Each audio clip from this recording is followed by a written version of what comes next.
Hit అయినందుకు సంతోషంగా ఉంది. Nara Lokesh special tweet. Young rebel star Prabhas హీరోగా నాగశ్విన్ దర్శకత్వంలో నటించిన సినిమా కల్కి 2898 AD. వైజయంతి మూవీస్ బ్యానర్స్పై అశ్విని దత్ దాదాపు 500 కోట్ల భారీ బడ్జెట్తో ఈ సినిమాను నిర్మించారు. అమితాబ్ బచ్చన్, కమల్ హాసన్, దీపికా పదుకొనె, దిశా పటాని, శోభన, విజయ్ దేవరకొండ, దుల్కర్ సల్మాన్, అన్నాబెన్, మాళవికా నాయర్, బ్రహ్మానందం, రాజేంద్ర ప్రసాద్లు కీలక పాత్రలు పోషించిన ఈ సినిమా నేడు ప్రపంచవ్యాప్తంగా ప్రేక్షకుల ముందుకు వచ్చింది. ఈ చిత్రానికి పాజిటివ్ టాక్ వచ్చింది. నాగశ్విన్ అద్భుతంగా సినిమాను తెరకెక్కించాడని అంటున్నారు. హాలీవుడ్ లెవెల్లో సినిమా ఉందని, సెకండ్ హాఫ్ ముఖ్యంగా క్లైమాక్స్ అయితే గూస్ బంప్స్ వస్తున్నాయని చూసిన వాళ్ళంతా చెప్తున్నారు.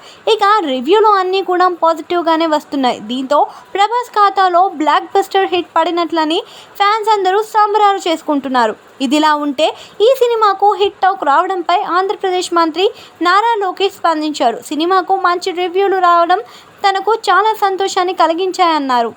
సినిమా హిట్ అయినందుకు ప్రభాస్, అమితాబ్ బచ్చన్, కమల్ హాసన్, దీపికా పదుకొనె, దర్శకుడు నాగశ్విన్లకు అభినందనలు తెలియజేశారు. తెలుగు సినిమా ఖ్యాతిని మరో స్థాయికి తీసుకెళ్లినందుకు చిత్ర నిర్మాతలు అశ్విని దత్తో పాటు ఆయన కూతుళ్లు స్వప్న, ప్రియాంకలు ప్రత్యేక ధన్యవాదాలు తెలియజేశారు.